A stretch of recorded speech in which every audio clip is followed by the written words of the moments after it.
এই ওয়াজ তো আল্লাহ কোরআনে বলেছেন, ওয়াতাসিমু বিহাবলিল্লাহি জামিআন ওয়া লা তাফাররাক, তোমরা বিচ্ছিন্ন হয় না, তোমরা একতাবদ্ধ হও।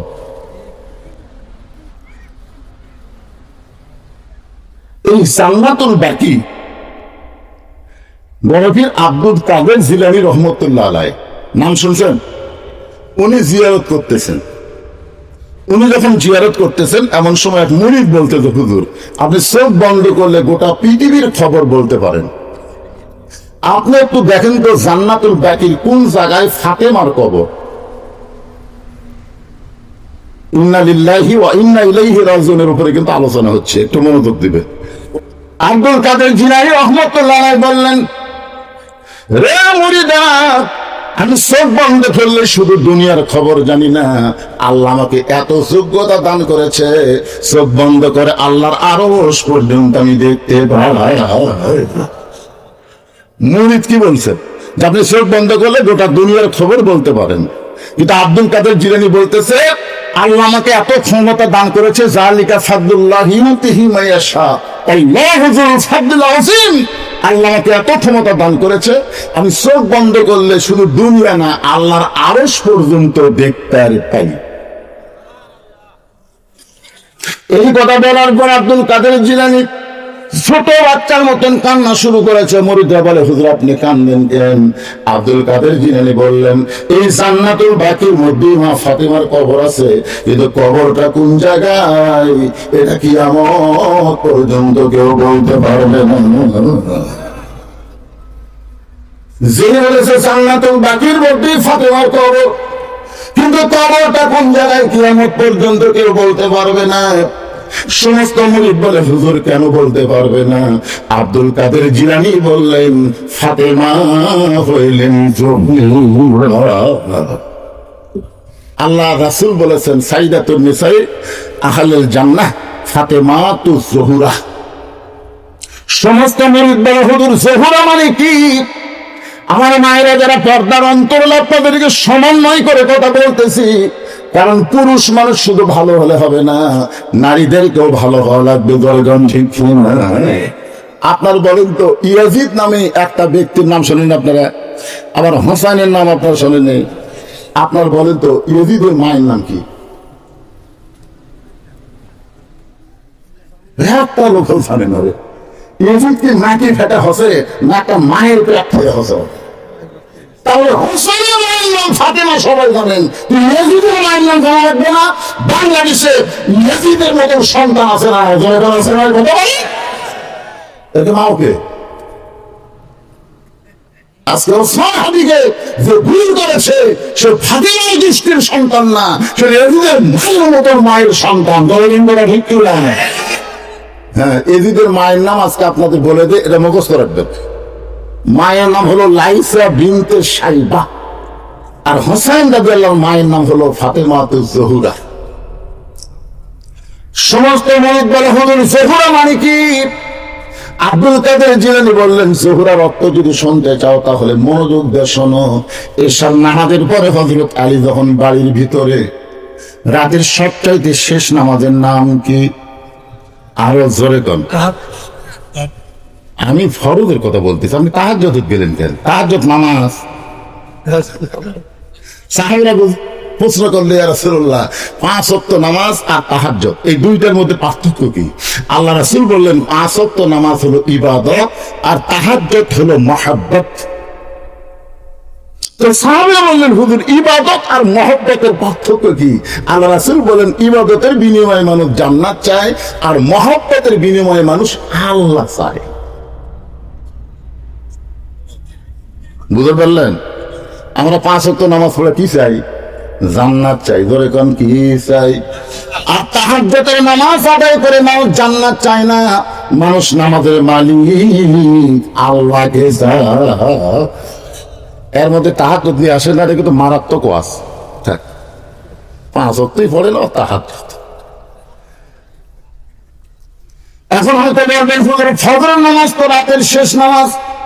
ফজর কিন্তু রাতের নামাজ না, ফজর হলো সবে সাদেকের নামাজ। একটু মনোযোগ দিয়ে শোনেন। এশার নামাজ আদায় করে হযরত আলী যখন বাড়ির ভিতরে, যেদিকে তাকায় সেদিকে আলহামদুলিল্লাহ, বাড়ির যেদিকে হযরত আলী তাকায় সেই দিকে আল্লাহর প্রশংসা। ফাতেমার দিকে তাকায় দেখে সুন্দরী ফাতেমা সাইদা গুইজা বসে আছে। হাসান হোসেনের দিকে যেই মাত্র তাকাইছে সুন্দর কাপড় পরে সাইদা গুইজা রাখছে। বিছনার দিকে যখন তাকায় সুন্দর করে সাজাইছে। আপনার বলেন তো, একটা পুরুষ মানুষ বাহির থেকে যখন বাড়িতে যায় আর বাড়ির পরিবেশ যখন সুন্দর দেখে, তার অন্তরটা আল্লাহ জান্নাতের নিয়ামত দিয়ে ভরে দেয়। আর আমরা বাহির থেকে যখন বাড়ির যাই, যাদিকে এক বাচ্চা ফ্যাঁফা করে কান দিচ্ছে আর একটা ধুলের মধ্যে পড়ে আছে, বইয়ের দিকে তাকে দেখে কাপড় চুপড় সব ময়লা করে আছে, বিছনা পত্রের দিকে তাকে দেখে বিছনার চাদর গুছাতে হচ্ছে, ল্যাপ একটা ফেলে দিতে হচ্ছে, ভ্যালুস একদিক কাত হয়ে আছে। আমি কই বাইরে ভালো রে, তাহলে বাড়ির মধ্যে থাকতে পছন্দ করে না। পুরুষগুলো চাষ করলে সময় দেয়, কিন্তু বাড়ির বইয়ের কাছে সময় দেবার পারে না। আলী আল্লাহর আসমানের দিকে তাকায়া আল্লাহর শুকর আদায় করে বললেন, আলহামদুলিল্লাহ। ও ফাতেমা, এত সুন্দর করে ঘর সাজাইছো, এত সুন্দর করে সাইজা গুইজা বসে আছো, হাসান হোসেনকেও এত সুন্দর করে সাজাইছো, আমার মনে হয় তুমি কোথায় যেন বেড়াতে যাইবা। সঙ্গে সঙ্গে ফাতেমা হাসান হোসেনকে বুকের মধ্যে নিয়ে ওদের দুই বাচ্চার দুই গালে চুমো দিয়ে বলে, বাবা তোমরা দুই ভাই একটু অন্য ঘরে যাও, তোমরা দুই ভাই একটু অন্য ঘরে যাও, তোমার বাবার সঙ্গে আমার গোপন কিছু গল্প আছে। হাসান হোসেন মুচকি মুচকি হাসি দিয়ে যখন অন্য ঘরে যায়, এমন সময় ফাতেমা ঘরের দরজা বন্ধ করে দেয়। যেই ঘরের দরজা বন্ধ করেছে, সঙ্গে সঙ্গে হযরত আলী মাথার টুপি খুলেছে। এতক্ষণ মাথায় কি ছিল? কিন্তু যেই বই দরজা বন্ধ করছে, সন্তান দুটা বের করে দিয়ে, তখন আলী দেখতেছে এই সুন্নত আর চলবি। হযরতের মাথার টুপি খুলে রাইকা দেয়া বউকে দুই হাত বাড়ায় ডাকতেছে, কারণ সন্তান দুইটাকে বের করে দিয়া যখন দরজা বন্ধ করছে, প্রত্যেক পুরুষ মানুষ মাত্রই বোঝে এখন কিছু হবি।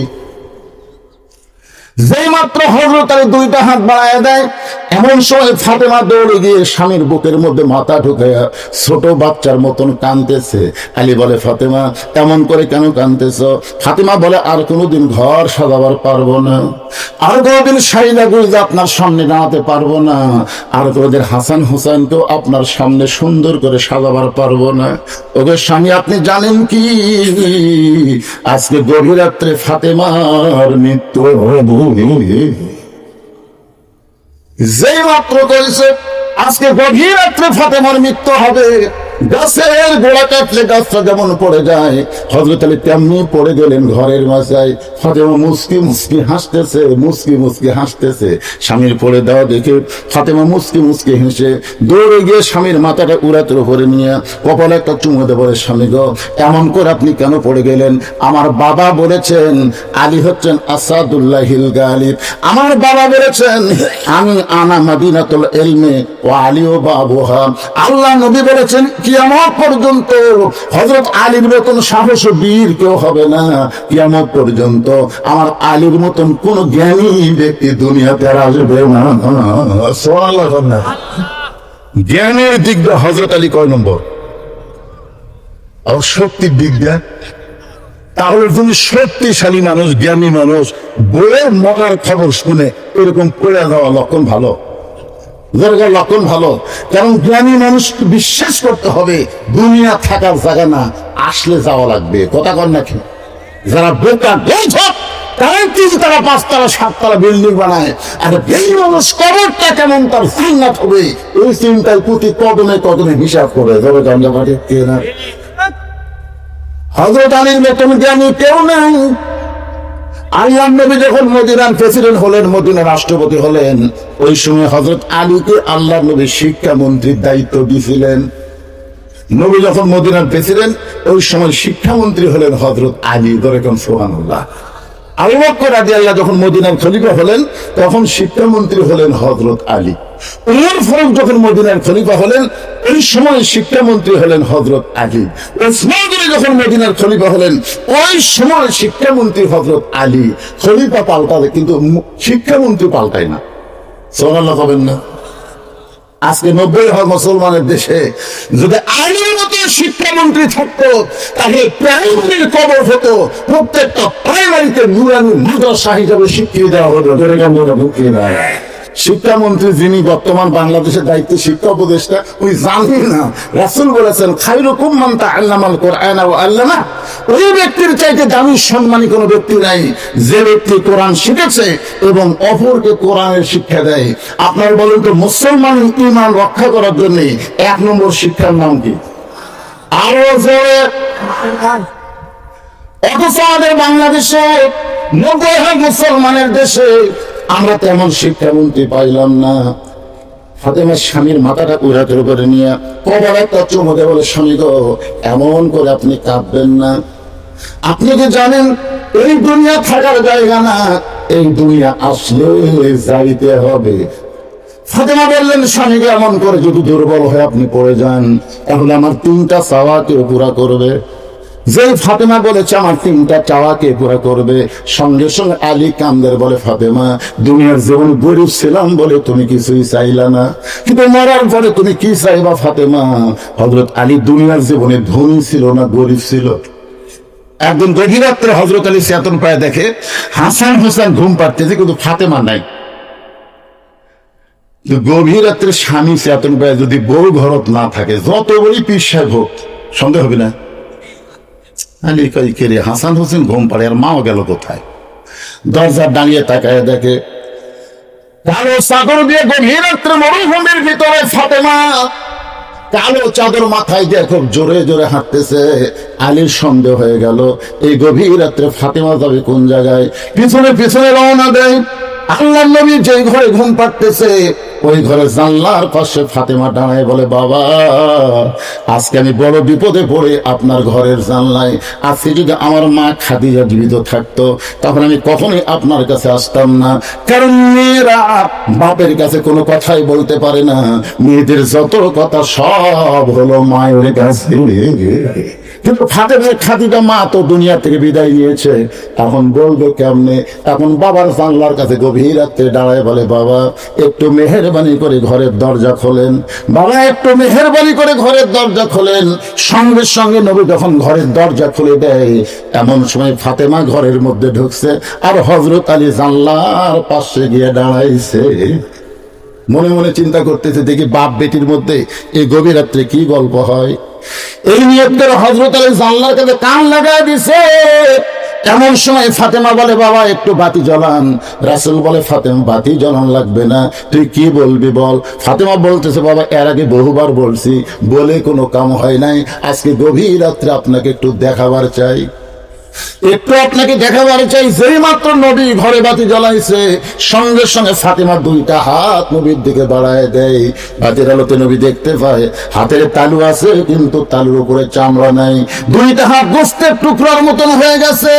ফাতেমা বলতেছে, বাবা আমার হাসান হোসেন ঘুম পাড়তেছে, আমার স্বামী ঘুম পাড়তেছে, আমার হাতের এই খবর আমার ছেলেরাও জানে না, আমার স্বামীও জানে না। বাবা আপনার কাছে গোপনে আইছি গভীর রাত্রে, 3টা দিনের জন্য আমাকে একটু খাবার দেন বাবা, আমি জানি আমার স্বামীর দিবার মতন কিছুই নাই, এত গরিবের সঙ্গে আমার বিয়ে দিয়েছে, এখন কি করবেন বাবা?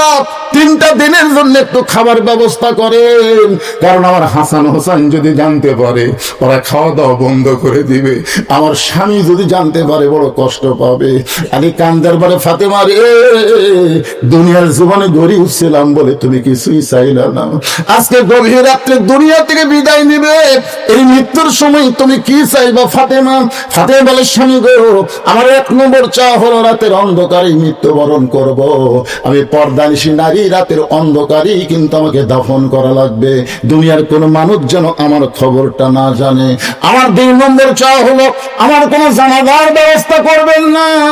হযরত আলী কাঁদতে বলে, ফাতেমা তুমি নবীর কলিজার টুকরা, তোমার মৃত্যুর খবর শুনলে হাজার হাজার মানুষ তোমার জানাজায় হাজির হবে, তোমার জন্য দোয়া করবে, তুমি কি মানুষের দোয়া চাও না? ফাতেমা বলে, স্বামী গো দুনিয়ার সমস্ত মানুষ যদি বলে ফাতেমা ভালো আর আপনি যদি বলেন ফাতেমা ভালো না। ওই মানুষের দোয়া দিয়ে কোনো ফাতেমার লাভ হবে না। আর দুনিয়ার তামাম মানুষ যদি বলে ফাতেমা খারাপ, আর আপনি যদি বলেন আমার বউ ফাতেমা ভালো, আমার ঈমান বলতেছে স্বামীর সার্টিফিকেটে আল্লাহ তাআলা ফাতেমার জন্য 8টা জান্নাতের দরজা খুলে দিবে। তাহলে বউ ভালো হওয়া লাগবে কার কাছে? এই জনগণের কার কাছে? আর আমাদের মনে লবণটা কি কর, খালি তুমি আমার দেখতে পারো না। পাড়ার মধ্যে খুঁজে দেখো, আমার বিরুদ্ধে কেউ নেই। মায়ের শোনেন, পাড়ার লোকের আপনাকে যতই ভালো বলুক, স্বামী যদি ভালো না বলে আপনি কোনোদিনও জান্নাতে যাবার পারবেন না। ভালো হওয়া লাগবে ঘরের পুরুষের কাছে। ধরে কোন কথা ঠিক কিনা? আর পুরুষের কাছে ভালো হয়ে লাভ আছে? কিন্তু এরা তো আমার কাছে ভালো হওয়ার চায় না। যখন কোনো জায়গায় বেড়াবার যায় তখন দেখবেন ভালো ভালো কাপড় পরে মালা বালা করে সাজিয়া গুজা যায়। ফাতেমার স্বামীকে আমার 3 নম্বর চা হলো আমার লাশটা কান্দে করে জান্নাতুল বাকির পূর্ব কোনায় দাফন করবেন। আমি ফাতেমার হিসাব করে দেখলাম আমি মরে যাওয়ার পর আমার খাটনি কান্দে নেওয়ার 4 জন পুরুষ নাই। কারণ মেয়ে মানুষ যখন মারা যাবে ওই মেয়ে মানুষের লাশ কিন্তু যিনি কান্দে নেবার পারবে। ফাতেমা বলতেছে আমার বাবা যদি আজকে দুনিয়াতে জীবিত থাকতো, মরা মেয়ের লাশের খাটনি বাবা কান্দে নিবার পারতো। আমার হাসান হোসেন যদি বড় হইতো, মায়ের লাশের খাটনি কান্দে নিবার পারতো। কিন্তু 6 মাস আগে আমার বাবা দুনিয়া থেকে বিদায় নিয়েছে। আমার হাসান হোসেন এত ছোট, এরা 2 ভাই মায়ের খাটনি কান্দে নিবার পারবে না। শুধু আপনি আমাকে কান্দে করে ওই জান্নাতুল বাকির পূর্ব কোণায় সবুজ রঙের একটা বাতি জ্বলবে, ওই বাতি বরাবর আমাকে দাফন করবেন। আমার কবর খুঁড়তে যদি আপনার কষ্ট হয়, তাহলে আপনার একান্ত বন্ধু যদি কেউ থাকে দুনিয়ায়, তারে বলে দিবেন সে যেন গোপনে ফাতেমার কবরটা খনন করে দেয়। তবে শর্ত দিবেন দুনিয়ার কোনো মানুষকে যেন না জানাই। হযরত আলী গভীর রাত্রে কাঁদতে কাঁদতে বাড়ি থেকে যখন দৌড় দেয়, হাসান হোসেন চমকে গেল। যেই মা আমাদের ঘর থেকে বের করে দিয়া আমরা মনে করেছিলাম আমাদের মা বাবা আজকে প্রেম নিবেদন করবে, কিন্তু দরজা বন্ধ করে মা বাবার কি কইলো, বাবা কেন কানতে কানতে ঘর থেকে বাইরে গেল। হযরত আলী কানতে কানতে আবু যর গিফারের জানলার কাছে, ছোট বাচ্চা যেমন ফোঁপায় ফোঁপায় কান্দে, এমন করে কানতেছে আবু যর গিফারি ঘরের ভিতর থেকে চিন্তায় পড়ে গেল এমন করে কে কান্দে জানলার কাছে। দরজা খুলে বাইরে এসে দেখে আসাদুল্লাহিল গালিব হযরত আলী ছোট বাচ্চার মতন কাঁদতেছে। আবু যর গিফারি হাঁটু গেড়ে বসে বলে, আলী ভাই, জীবনে কত যুদ্ধ তোমার সঙ্গে করলাম, তোমার যুদ্ধে তোমাকে পরাজিত হয়ে কাঁদতে দেখি নাই, আজকে তোমার জীবনে এমন কি যুদ্ধ শুরু হইল, তুমি এমন করে আমার জানলার কাছে কেন কাঁদতেছো? আলী বলতেছে, আবু যর, জান্নাতুল বাকির পূর্ব কোণায় সবুজ রঙের একটা বাতি জ্বলবে, ওই বাতি বরাবর একটা কবর কর। আবু যর গিফার বলে, আলী রে, এখন পর্যন্ত দুনিয়ার কেউ মরে নাই, মানুষ না মরলে কি কবর খনন করা যায়? আলী, দিনের বেলায় কবর কি খনন করা যাবে না? আলী বলতেছে, আবু যর, আমার বিবি ফাতেমা পর্দানিশী গভীর রাত্রে মৃত্যুবরণ করবে, শর্ত দিয়েছে রাতের বেলায় তাকে দাফন করা লাগবে। আবু যর গিফারি বলে, আলী ভাই, আল্লাহর কাছে দোয়া করতেছি আল্লাহ যেন তোমার বিবি ফাতেমার মরণ এখন না দেয়, কারণ 6 মাস আগে নবী দুনিয়া থেকে বিদায় নিয়েছে। নবী বিদায় নেওয়ার পরে তোমার 2টা সন্তান চেহারে কাঁদতেছে। যে সাহাবীকে দেখতে পায় তাকে জিজ্ঞাসা করে আমার নানা কোন জায়গায়, প্রত্যেকটা সাহাবী চোখের পানি মোছে কিন্তু বলতে পারে না। আবু বকর বলেছে, রে নবীর সাহাবীরা শোনো, যতদিন হাসান হোসেন নানা নানা বলে কাঁদবে, খবরদার নবীর রওজা দেখায় দিবে না, খবরদার নবীর রওজার কথা বলবা না। যদি রওজা জানতে পারে হাসান হোসেন 2 ভাই রওজার পাশে যদি নানা নানা বলে চিৎকার দেয়, আমি আবু বকর বলতেছি নবীর ঘুম ভেঙে যাবে। কারণ আমাদের নবীর রওজার মধ্যে মরে নাই, আমাদের নবীর সম্পর্কেই কথা বলা হয়েছে, ইসলামের আলো জ্বালায়া দিয়া নবী ঘুমায়া আসেন সোনার মদিনায়। সবাই মহব্বতে বলে, ইসলামের পতাকা উড়ায়া দিয়া নবী শুইয়া আসেন সোনার মদিনায়। আবু যর গিফারি বলে, আলী, 6 মাস হলে তোমার 2টা সন্তান নানা নানা বলে কাঁদতেছে, এখন যদি মা দুনিয়া থেকে বিদায় নেয়, তাহলে তোমার দুইটা সন্তানকে তুমি কেমনে থামাবে? আলী রে, দোয়া করো আল্লাহর কাছে, আল্লাহ যেন ফাতেমার মৃত্যু না দেয়। আমরা খালেদা জিয়ার জন্য দোয়া করি, আমরা ওসমান হাদির জন্য দোয়া করি, তাহলে ফাতেমার জন্য দোয়া করার দরকার আছে না নাই? আলী বলতে যে কবুল হবে না, যতই দোয়া করো কবুল হবে না, কারণ ফাতেমা আল্লাহর কাছে চাইছে, আর আল্লাহ চাওয়া মোতাবেক কবুল করেছে। আল্লাহ সাইদি কি চাইছে? আল্লাহ সাইদি চাইছে আল্লাহ আমাকে শাহাদতের মৃত্যু দিও, ধরে কোন কথা ঠিক কিনা? তার সঙ্গে অনেক মাহফিল আমি একসাথে করছি, একই মঞ্চে আল্লাহ সাইদি হুজুরের সাথে ওয়াজ করছি। উনি সবসময় বলতো, মৌলানা দোয়া করো আল্লাহ যেন শাহাদতের মৃত্যু দেয়। তো শাহাদতের মৃত্যু তো জেলখানার মধ্যে হবি না ভাই। এই জন্যই তাকে জেলখানা থেকে হাসপাতাল নিয়ে গিয়ে তাকে হত্যা করা হয়েছে, আর হত্যা করার মাত্রই তিনি শহীদ হয়ে গেছে। ধরে বাংলাটা ঠিক পেয়ে নেয়। এই দিন আমরা সবাই বলি, আল্লামা সাইদি তুমি মরনি, শহীদ হয়েছ আমরা এটাই জানি। তাহলে ফাতেমা আল্লাহর কাছে কি চাইছে? ফাতেমা চাইছে বলি তো আজকে গভীর রাত্রে ফাতেমার মৃত্যু হবে। আমি বলতে চাবো, আর দেরি করিস না, রাত কিন্তু আস্তে আস্তে শেষ হয়ে যাবে। আবু যর গিফারি কোদাল নিয়ে ওই জান্নাতুল বাকির পূর্ব কোনায় গিয়ে দেখে সবুজ রঙের একটা বাতি জ্বলতেছে, যেই বাতির কোনো তার নাই, যেই বাতির কোনো সুইচ নাই, বিনা তার বিনা সুইচে আমার আল্লাহ অটোমেটিক জ্বলাইয়া দিছে। সুবহানাল্লাহ করে কন। মাটি দিয়ে সবাই যখন চলে আসবে, আপনাকে মাটি দিয়ে সবাই যখন চলে আসবে, কি দরজা আছে, জানলা আছে, খেতা আছে, বালিশ নাই, কিছুই নাই, নূর আর আগুন দিয়ে আপনার কবর কাল্লা এমন করে সাজাই দিবে, আপনার অন্ধকারে কবর কবর থাকবে না, কবর কাল্লা জান্নাতের বাগান বানাই দিবে। কি মনে করছেন? আপনি নামাজ পড়তেছেন, রোজা করতেছেন, আপনি দান সদকা করতেছেন, আপনার কবর অন্ধকার ছোঁয়ার জন্য? রে জানলা দরজা কিছুই নাই। তারপরে আল্লাহ তাআলা অটোমেটিক বাতি জ্বালায় দিবে। সেই বাতিটা হলো ঈমানের আলো। যেরকম সুবহানাল্লাহ। আবু যর গিফারি লক্ষ্য করে দেখে একটা বাতি জ্বলতেছে, যেই বাতির কোনো তার নাই, যেই বাতির কোনো সুইচ নাই, বিনা তার বিনা সুইচ অটোমেটিক আল্লাহ জ্বালায় দিচ্ছে। আবু যর গিফারি লক্ষ্য করে দেখে বাতির আলো গোলাকার হয়ে পড়ে নাই, কবরের মতন চাল কোনা হয়ে পড়েছে। ওই আলোর মধ্যে গভীর রাত্রে আবু যর গিফারি কোদাল মারা শুরু করেছে। কোদাল মারের বলে, কবর রে, দিনের বেলায় কবর না খুঁড়ে এ রাতের বেলায় কবর খুঁড়তে আসলাম। কবর রে, তুই কি বলতে পারিস এ রাতের বেলা কেন কবর খুঁড়তেছি? খবরদার বেয়াদবি করবি না, আজকে এমন একজনকে কবর দেওয়া হবে, আল্লাহ নবীর মেয়ে হওয়ার পরেও নবী তাকে মা বলে সম্মান করেছে। হাসান হোসেন দুই ভাই নবীর পাশে বসে আছে, দুই ভাই। ইতিমধ্যে আল্লাহ রাসূল কি মনে হলো, বলতেছে আল্লাহ আমাকে 3টা মেয়ে দান করছে। সমস্ত সাহাবীরা চুপ করছে। আমরা জানি নবীর মেয়ে হলো 4টা, ধরে খান কয়টা? একজন সাহাবী বলতে, হুজুর আপনাকে যে আল্লাহ 3টা মেয়ে দান করছে, নাম কি? আল্লাহ রাসূল বললেন, আমার একটা মেয়ের নাম হলো জয়নাব, আমার একটা মেয়ের নাম হলো রোকেয়া, আমার একটা মেয়ের নাম হলো কুলসুমা। সাহাবীরা বললেন, রাসূলুল্লাহ আসলেই কি আল্লাহ আপনাকে 3টা মেয়ে দান করেছে? রাসূল বললেন, জয়নাব, কুলসুমা আর রোকেয়া, এই 3টা মেয়ে আল্লাহ আমাকে দান করেছে। কয়েকবার যখন নবী এই কথা বলতেছে, হোসেন বলে, হাসান ভাই আমাদের এখানে থাকার দরকার নেই, আমাদের মা গরিব বলে আমাদের নানা মা মেয়েকে স্বীকার করতেছে না, চলো আমরা দুইজন যাই। এইবার হাসান হোসেন যখন যাবার চাই, নবী খস করে দুজনের হাত ধরে বুকের মধ্যে চাই পাথর, হাসান হোসেন রে, ফাতেমা তোদের কে হয়? বলে, ফাতেমা হলো আমাদের মা। নবী বললেন, তোদের যেমন মা, ফাতেমা আমারও মা।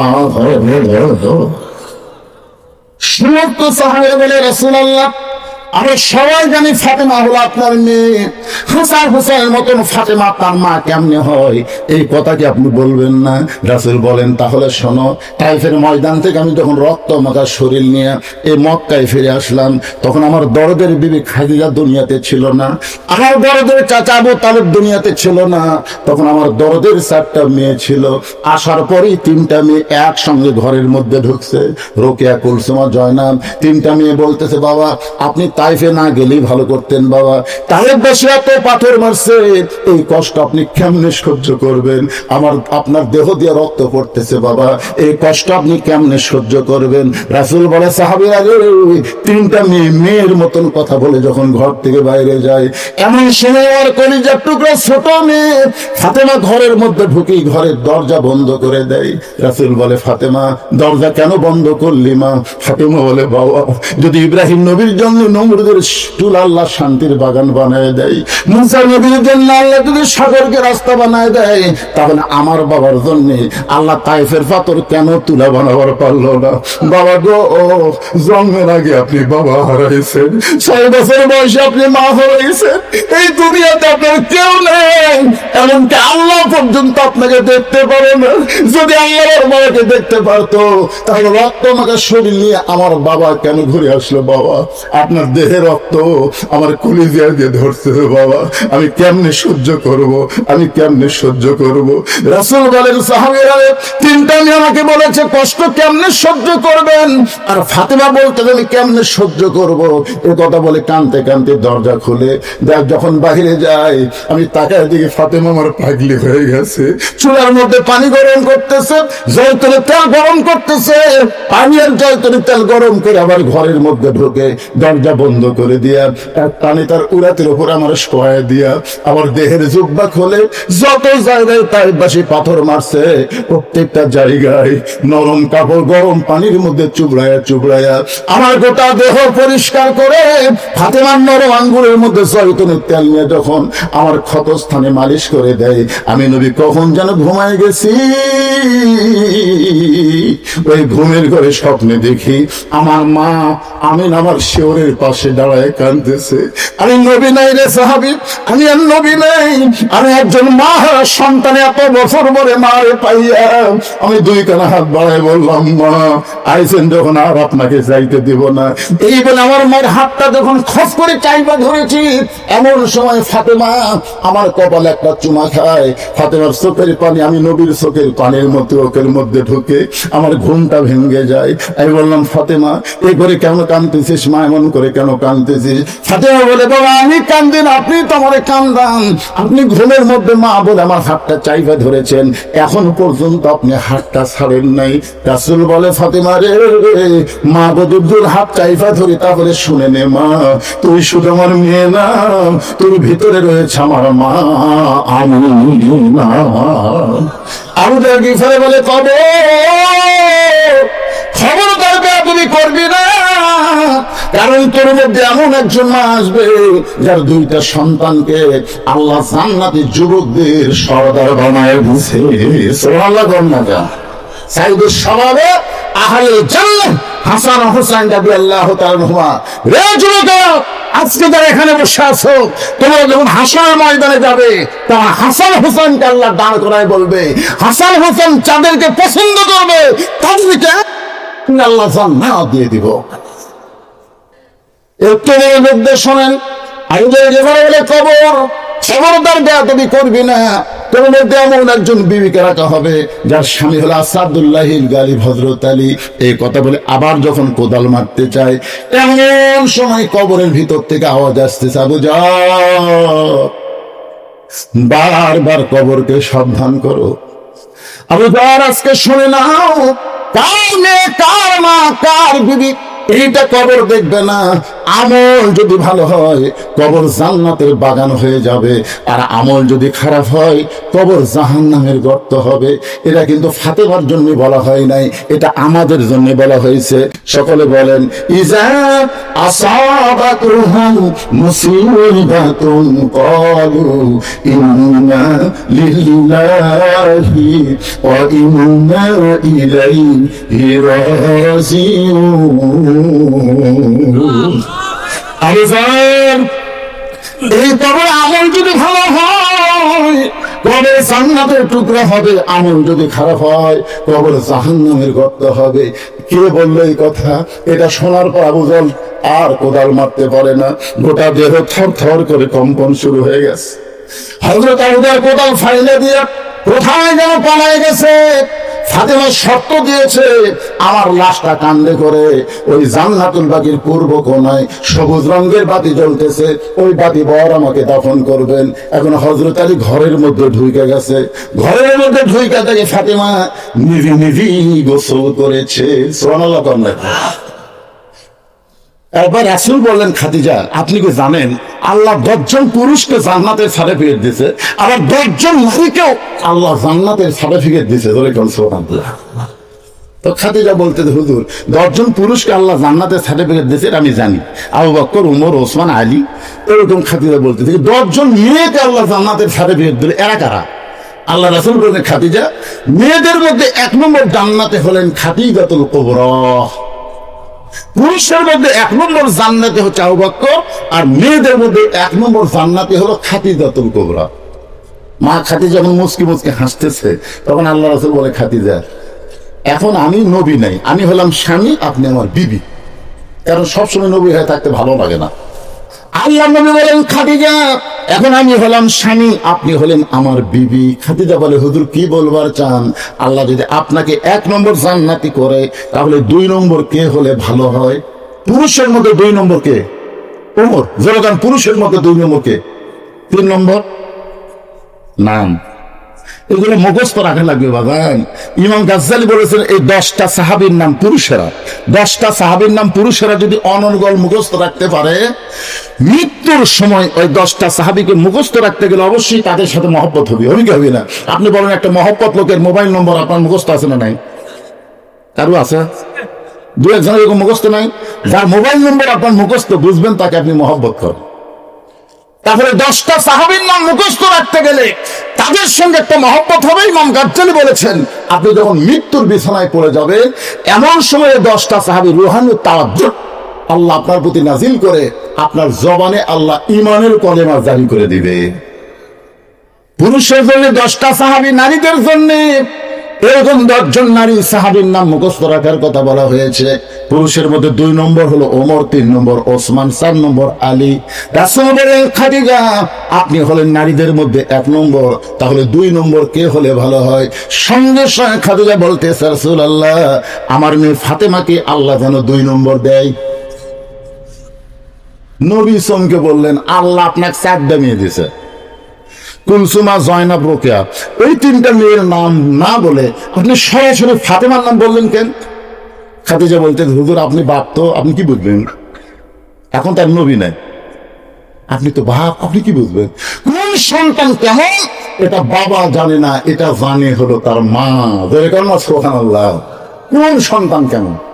এই জন্য খ্রিস্টান নেপোলিয়ন বলেছেন, ভালো একটা সন্তান যদি চান তাহলে ভালো একটা মায়ের দরকার। ধরে কারণ কিসের দরকার? এই জন্য একটু মনোযোগ দিয়ে শোনেন।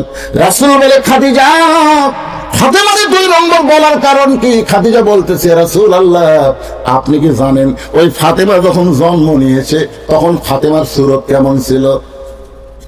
নবী চমকে বলতেছে, আপনি তো আমাকে কোনোদিন বলেননি। খাদিজা বলতে, আপনি শুনবার চাননি? আজকে শোনেন, ফাতেমা যখন জন্ম নিল ওই সময় আমি খাদিজার তাকায় দেখি ফাতেমা 2টা হাত দিয়া তার ইজ্জত পর্যন্ত ঢেকে দুনিয়াতে বের হলো। আমি মা বহু চেষ্টা করেছি, কিন্তু ফাতেমার ইজ্জত কোনোদিন দেখতে পাইনি। সুবহানাল্লাহ। আলী বলতেছেন, রে দুনিয়ার মানুষ শোনো, ফাতেমার দেহ কান্দে নেওয়ার জন্য আমি যখন ঘরের মধ্যে ঢুকলাম, ঘরের মধ্যে ঢুইকা দেখি ফাতেমা নিজে নিজেই গোসল করেছে। কোন মেয়ে মানুষ তাকে গোসল করায় দেখ, এটা ফাতেমা পছন্দ করেনি। কারণ মেয়ে মানুষটাও কিন্তু মেয়েদের বড় শত্রু, ঠিক কিনা বলেন? একটা বেপর্দা নারী যদি আপনার বাড়ি ঢোকে, একটা পর্দানিশী মেয়েকে দেখে ওই পাড়ার লুচ্চা বদমাইশের কাছে বলতে পারে না, জমকের বউ দেখে আসলাম রে, সেই রকম সাইজ। এই জন্য ফাতেমা মেয়েদেরকে বড় ভয় করতেন, নিজে নিজেই গোসল করেছেন, নিজে নিজে কাফনে কাপড় পরেছেন।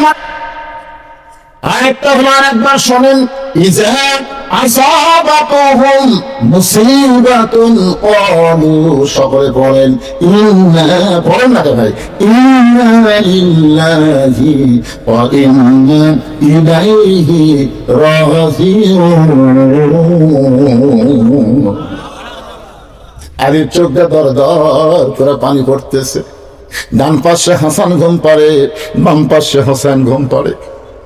দুইটা সন্তানকে ঘুমের মধ্যে রাখা ফাতেমা নিজে নিজে গোসল করে, নিজে নিজে কাফনের কাপড় পরে, দুইটা সন্তানের বুকের উপরে দুইটা হাত দিয়া মাঝখানে চিরদিনের মতন বিদায় নিয়েছে। আর এই চোখটা দর দর করে পানি পড়ে। এই দুইটা সন্তান যদি চেতন থাকতো তাহলে ফাতেমার গভীর রাত্রে দাফন করা বড় কষ্ট হইতো। এই জন্য ফাতেমা দেখেন কিভাবে দুইটা সন্তানকে ঘুমায় দিয়া, দুইজনের বুকের উপর দুইটা হাত দিয়া চিরদিনের মতন বিদায় নিয়েছে। হযরত আলী দুইটা সন্তানের মাঝখানে এসে নজান্ত কাফনের মধ্যে ফাতেমার হাতটা ঢুকাইয়া দিয়া মাথাটা বেঁধে কান্দের উপরে লাশটা নিয়ে দরজায় গিয়ে বলে, হাসান হোসাইন, আমার কোনো দোষ নাই বাবা, আজকে 6টা মাস হলে তোরা নানা নানা বলে কাঁদতেছিস, ঘুম থেকে চেতন পাওয়ার পরে তোরা আমাকে দোষ দিস বাবা। যে মা আমাদেরকে আদর করে ঘুমাই দিল সে মা এখন কোথায় গেল? তোর মা এমন শব্দ দিয়েছে বাবা, তোদেরকে